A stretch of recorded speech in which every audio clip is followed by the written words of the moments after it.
From the New York Times, I'm Katrin Benholt, and this is The Daily.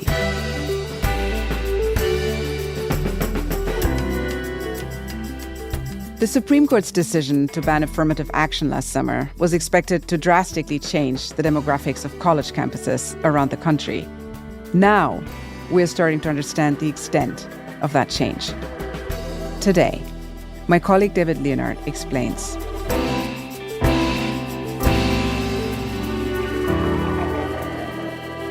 It's Friday, September 6th. David, welcome back to the show. Thank you, Katrin. So, in the past few weeks, elite colleges around the U.S. have started to release their enrollment numbers for this academic year, which is the first academic year since the Supreme Court banned affirmative action. It's a moment you and a lot of other people have been eagerly awaiting because we're all curious what the effects of this decision will actually be. So, what have you seen so far? It's been fascinating. So as you said, this is the first year of students who are coming after the Supreme Court decision in 2023 that said colleges cannot continue to use the kind of race-based affirmative action that they used before. And really what that meant is that students were checking a box about their race. And in order to make up for underrepresentation in the past, colleges were basically giving what they call a tip to Black applicants, Hispanic applicants, and Native applicants. Mm-hmm. And the Supreme Court said you can't do that anymore. You can take into account students' life experiences, including race, on an individual level, but you can't give these broad advantages to different groups in the process. And people care about this, even though it's at a relatively small number of schools, because these schools confer big economic advantages on the people who go there, according to recent economic research, and they disproportionately create the American elite. Senators and Supreme Court justices and CEOs disproportionately come from these several dozen schools. Mm-hmm. And so the first of these schools to report the demographics for the new freshman class, these are the classes that have just arrived on college campuses in the last few weeks, was MIT. And they reported this really big decline in the number of Black students. It had been 15% last year. It's 5% this year in the first year class. And a decline in the number of Hispanic students from 16% down to 11%. The number of Asian students went up significantly, and the number of white students remained roughly constant. So this is basically a scenario that a lot of different people predicted, right? Defenders of affirmative action said after the decision came down that the share of Black and Latino students would likely plummet, and critics of affirmative action predicted that the share of Asian students would likely rise because affirmative action had suppressed their numbers. That's exactly right. And so it looked like, oh my goodness, we're going to have this result that fits this neat story that we're going to see Black and Hispanic enrollment plummeting at all of these elite schools and potentially Asian enrollment surging, because that was the picture at the first school to report. And there was at least one other school that had results that resembled MIT's. Amherst College, which is a highly selective college in Massachusetts, also reported meaningful declines. The share of Black students went from 15% last year to 6% this year. Wow. The percentage of Hispanic students went from 12% last year to 8% this year. But it turns out, as we've gotten more schools reporting numbers, and even as we've dug a little bit into MIT's and Amherst's numbers, the picture's gotten a lot more complicated. Complicated how? Well, there are several schools where the share of Black students remained almost exactly the same. So at Duke, the share of Black students this year held steady at 13%, same as last year. At Yale, it held steady at 14%. At Princeton, it also held steady in the same range. And even at some of the schools that have reported big declines in the number of Black and Hispanic students, like MIT, the numbers may exaggerate how big the decline actually was. And that's because at several of these schools, at MIT, a student who is multiracial counts in more than one category. So when you see the share of both Black and Hispanic students falling, there might be a single student who counts in both of those declines. And look, at several of these schools, including MIT, the Black and Hispanic share definitely did fall. It just may not have fallen as much in real human terms as some of those numbers suggested that it did. Right. And I want to emphasize that we're still really early in this reporting cycle. And I'm confident from talking to people that schools are going to be all over the map. They're not all going to be like MIT, or they're not all going to be like Duke. But I don't think we yet know the mix of how many schools are going to remain roughly similar and how many are going to have big declines. And we're just going to need more time to find that out.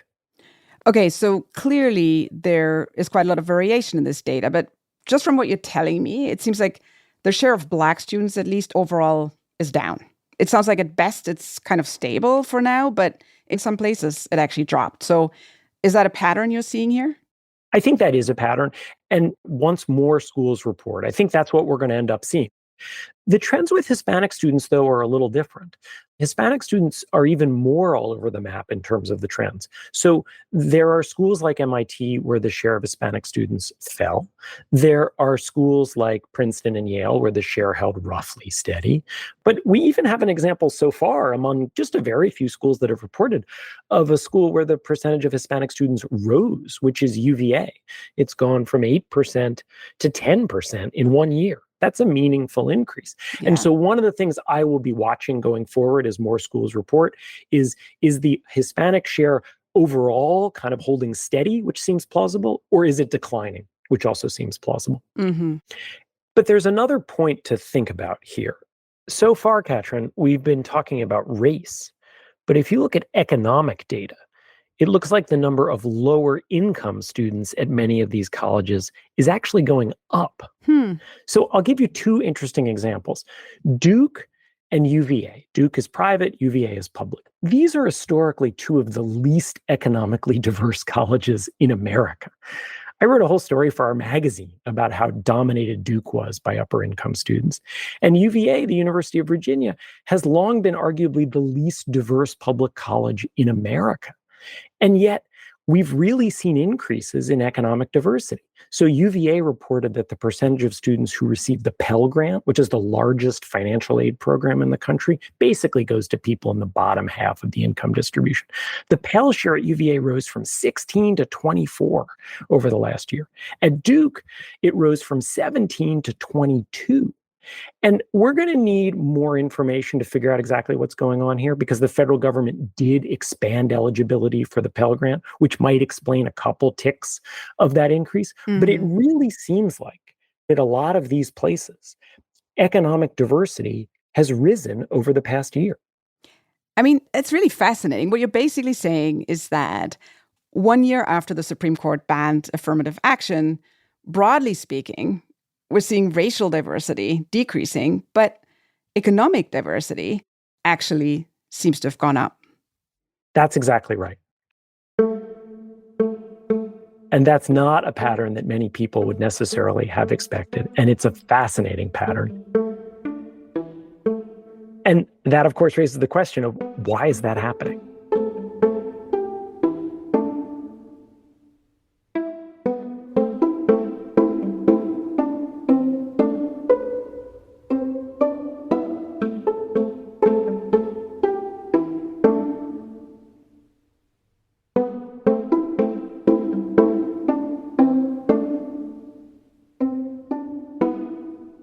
We'll be right back.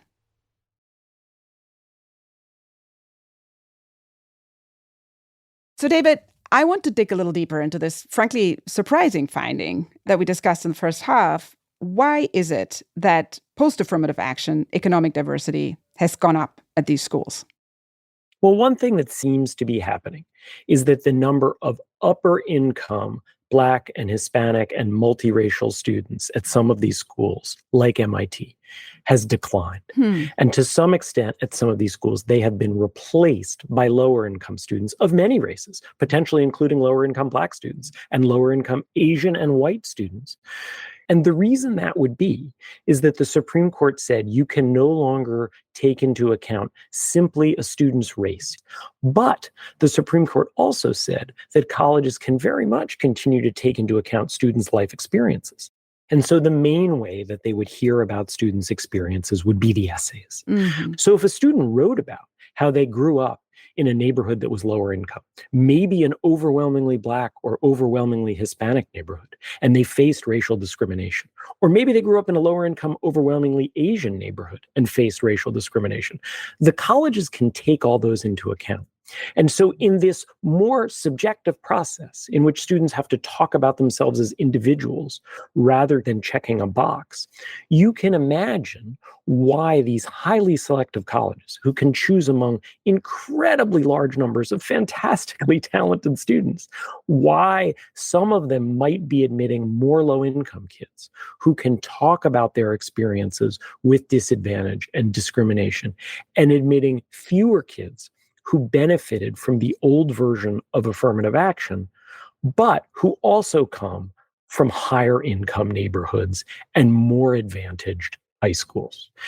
And if that is what colleges are doing, you could understand why the number of low-income students may be going up, even as the number of Black and Hispanic students might be either holding steady or going down.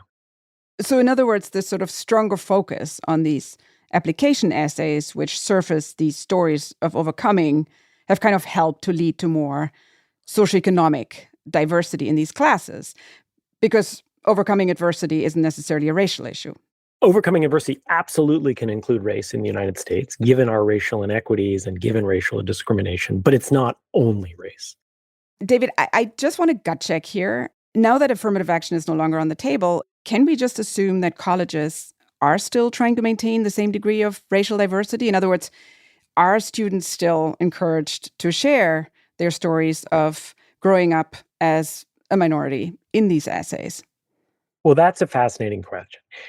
If you asked colleges, they would have to say, by the letter of the law, that racial diversity, for its own sake, is not something that we are emphasizing or considering in our application process. But we know that these colleges, and they've said this, they believe deeply in the value of racial diversity. They think it produces better education for their students. They think it means that the students who are on campus, who are not from one of the largest groups, don't feel alone. So they care a lot about it. But your question is also scraping at something interesting here, which is there are certainly conservatives and opponents of affirmative action who are worried that schools are going to cheat, who are worried that schools are going to say, we are taking into account the student's individual experience. But actually, the schools often have ways of knowing a student's race, whether it's from the essay or from other information in an application. And there are certainly conservatives who are worried that schools are basically going to try to hit their exact diversity targets as before for the sake of it. Schools, meanwhile, are very worried about being sued. And so I think that we can expect conservative legal activists, the same folks who brought the lawsuits that led to this Supreme Court decision, to be scouring this data and potentially filing suit against schools that report very similar numbers as in the past and accusing them of still taking into account race while pretending not to. We are almost certainly going to see more legal fights over this issue. But one of the interesting things here, David, is that in order to comply with the ban on race-based affirmative action, it seems that some of these colleges might actually be looking at class as a proxy for race, presumably in the hope that, selecting for a more economically diverse class would also lead to more racial diversity. But that doesn't totally seem to be working out. Yes, I think they are using class in part as a proxy for race, but you're absolutely right. There is no perfect proxy for race in the United States of America. Our racial gaps are just too big. So even if colleges leaned heavily into economic affirmative action, they really might not be able to replicate the percentage, particularly of Black and Native students, that they had before affirmative action was outlawed by the Supreme Court. Now, even if they can't absolutely replicate the shares that they had before, I do think the evidence suggests that colleges can be significantly more broad-minded about economic affirmative action in a way that has a very strong argument that it is fair and may also lift racial diversity. And what I mean by that is that when people think of economic diversity, sometimes they think of it just narrowly by income. But colleges can take into account many factors besides income. They can take into account many of the factors that we know have huge racial gaps in this society. They can take into account wealth, and the wealth gap by race in our country is bigger than the income gap. They can take into account neighborhood poverty. They can take into account the kind of high schools that students go to. And I think there's a very strong argument that they should be taking these factors into account. I mean, if a student is growing up in a high poverty high school with a family that has a very low net worth, those factors really do affect the student's ability to do schoolwork. That student is running with wind in her face. And Hmm. so one of the things we hear from colleges is that they are trying to think about disadvantage in this broader way than they were before the affirmative action decision. So, are there any concrete examples of schools doing what you're saying? Looking at socioeconomic factors in this broader way? Yeah, there are a few. So, one thing that multiple schools are using is a tool from the College Board. The College Board is the organization that gives the SAT and gives the AP exams. And the College Board gives colleges a dashboard so that the colleges can see not only what are a student's scores, but what is the context in which that student is coming from. Hmm. So, these AP tests, for example, the top score you can get is 5.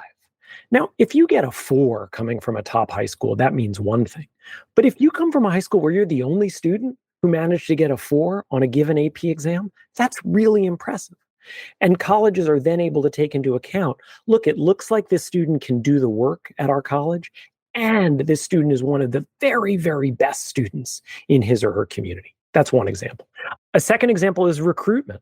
A bunch of these colleges are doing more to go to neighborhoods and high schools that have historically not sent many kids to those colleges and try to do more to encourage students to apply. UVA, the University of Virginia, is a specific example. They've launched this program called All Virginia. And it seems like it may have made a difference. I mean, the black Hmm. share at UVA fell, but not much. It fell from 11% to 9%. And some of the other schools that have seen their black share hold steady are also doing these recruitment efforts. And then a third thing is money. A whole bunch of schools are out there trying to raise money from their alumni and others specifically to pay for financial aid. And they're often being very upfront about this. They are saying, hey, give us money so we can afford to enroll more students who don't pay tuition or who don't pay much tuition. And that can also help with racial diversity. So, if schools are really committed, that's what I'm hearing you say, and they put in a lot of intentional effort and a lot of money, they can potentially achieve a level of both economic diversity and racial diversity without necessarily violating the affirmative action ban. Yes. And we do have some history here. In several states, race based affirmative action has been illegal for a long time, more than 20 years. California, Texas, these are big states. And the Hmm. state law said race based affirmative action is not okay. And so if you look at what the selective colleges in those states did, one of the things you notice is this isn't a simple before and after. Colleges need time to figure out what kind of programs they want to put in place that might make a difference. And so, if you look at California, for example, it is absolutely the case that the number of Black students, in particular, at the most selective University of California campuses, which are Berkeley and UCLA, fell a lot right after California banned affirmative action. And it is true that Berkeley has really struggled to recover the share of Black students that it had before the law changed. But UCLA, which is essentially as selective as Berkeley, has made much more progress. 25 years ago, the share of Black students at UCLA was about 3%. Today, it's closer to 7%, which isn't that different from the share of Black residents of California. And so what you see is we are going to have variation. There are some schools that are going to be able to maintain diversity better than others. And it isn't the case that these first year of numbers we see are necessarily going to be the new reality that lasts forever. There are going to be new versions of UCLA, schools where diversity initially falls, but then starts to rebound as they figure out ways to recruit a wide variety of students. Okay, so there seems to be a model of what schools need to do in order to maintain or at least raise diversity from the kind of plummeting after a ban has happened. But what happens if schools won't or can't put in these resources? I think it really depends on what group we're talking about. I think if you're talking about Hispanic students, there is real reason to be optimistic over the long term. So let's look at UCLA again. In 1999, the share of Hispanic students at UCLA was 13%. Today, the share of Hispanic students entering UCLA is 24%. It has risen really quickly, even without affirmative action in California. And that's because of much broader trends. There's been a whole lot of research tracking the outcomes of immigrants. It's been part of this recent big data revolution in economics, in which researchers can study millions of tax records and census records and get a sense for families' trajectories over time. And what it shows is that not only Asian families, but also Hispanic families, immigrant families, are doing extremely well. When you look at measures like education and income, the recent immigrants, both Asian and Hispanic, are very much following the trajectory of earlier generations of immigrants, the Italian families and Irish families and Jewish families from a century ago. Immigrants themselves often remain poor for their lives, but their children do so much better. They become more educated, they make more money, and their grandchildren do even better yet. And that's the trajectory that so many Asian and Hispanic families are on in this country. And so when you think about that larger reality, it means that perhaps colleges need to worry a little bit less about what their enrollment of Hispanic students are going forward, even with this decision. Mm-hmm. I think the story starts to become very different when you're talking about groups that have experienced centuries of discrimination and oppression in this country. And that is specifically Black Americans and Native Americans. And of course, the whole point of affirmative action from the outset was to correct for racial injustice in America, basically to help right those historic wrongs like slavery. So how should we be thinking about that original goal now? That's a vital point, Katrin. When affirmative action started, basically in the Kennedy and then LBJ administrations in the 1960s, it was not a broad program to help all racial minorities, so much as it was a program specifically to help Black Americans. The population at the time was less diverse. The American population was overwhelmingly either white or Black.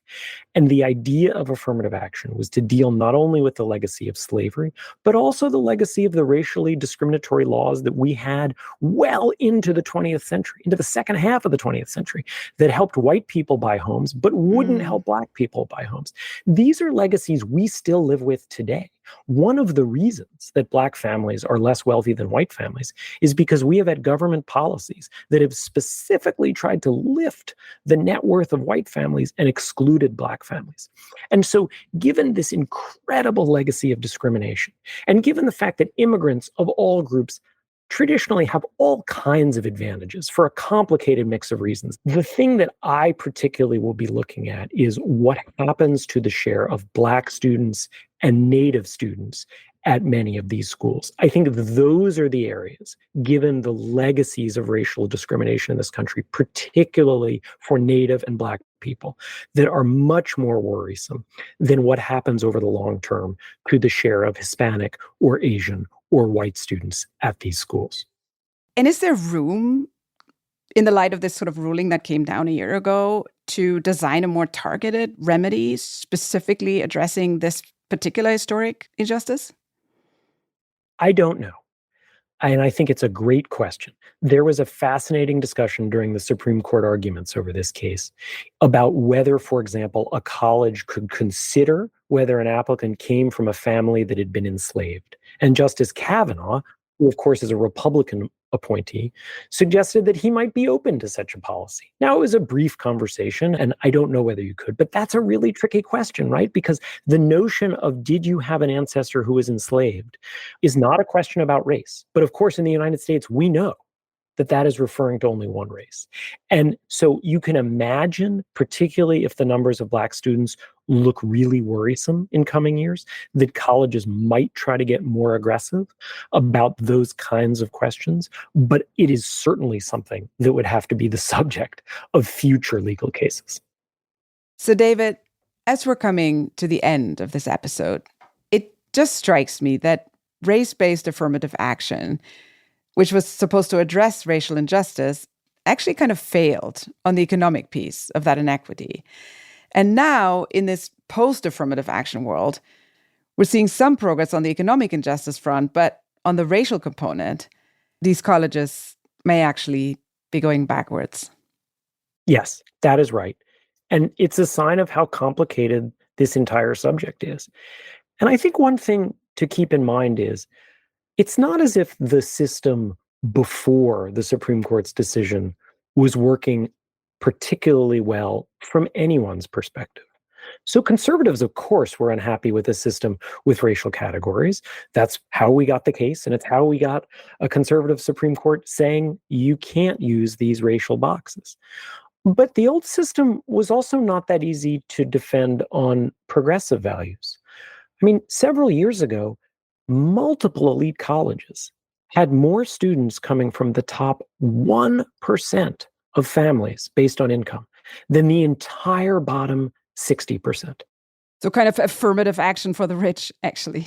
Yes. And the idea that these colleges that are supposed to be meritocracies had more students from the top 1% than from the entire bottom 60% is very hard to defend with any set of progressive values. And now we have a new system. And it seems as if this new system may increase economic diversity, just as you were saying. It also has the potential to decrease racial diversity and aggravate racial inequality in a country where racial inequality is a deep and abiding problem. And so as we think about this going forward, I think we're likely to end up with a set of changes that aren't simply good or simply bad from the perspective of any political ideology. I think we're instead likely to end up with a mix in which whatever your views are, you're probably going to look at this system a few years from now and say, it changed in some ways that are problematic, and it changed in some ways that are positive. And over time, the colleges are going to try to increase the positives and decrease the problematic aspects of it.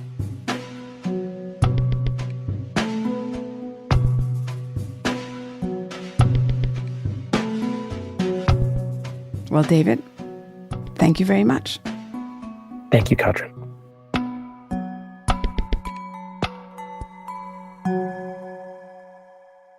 We'll be right back.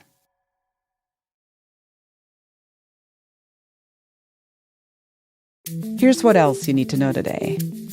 On Thursday, Hunter Biden pleaded guilty to 9 federal tax charges in Los Angeles, signaling the final stages of a 5-year investigation into the president's son. Hunter Biden had been bankrolling his drug and alcohol addiction by leveraging his name to win overseas consulting contracts while not paying his taxes. His guilty plea was not part of a plea deal. He now faces a prison sentence of up to 17 years or a fine of up to $1.3 million, on top of the possible sentence of 25 years after being convicted of lying on a firearms application in Delaware in June. And President Vladimir Putin of Russia amplified his threats against Ukraine's eastern Donbas region, calling Moscow's offensive in the area his military's, quote, first priority goal.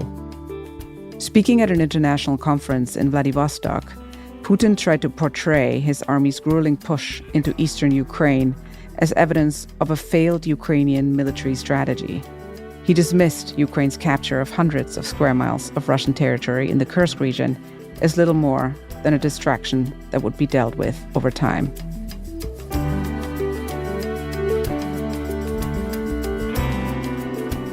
Remember to catch a new episode of The Interview right here tomorrow. This week, David Marchese interviews Will Ferrell and his friend and fellow comedian Harper Steele. Not long ago, Steele came out as trans, and the two have now released a documentary about that. I said to Harper, what if we went on a road trip? I went with you, and we film it. And I'll be kind of like your offensive lineman, so to speak. Today's episode was produced by Stella Tan and Alex Stern, with help from Asta Chaturvedi. It was edited by Liz O'Balin and Michael Benoit, with help from Chris Haxel and research help by Susan Lee. contains original music by Dan Powell and Marion Lozano, and was engineered by Chris Wood. Our theme music is by Jim Brunberg and Ben Landsberg of Wonderly.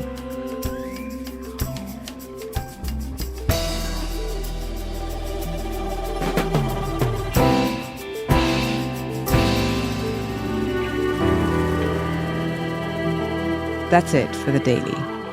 I'm Katrin Benholt. See you Monday.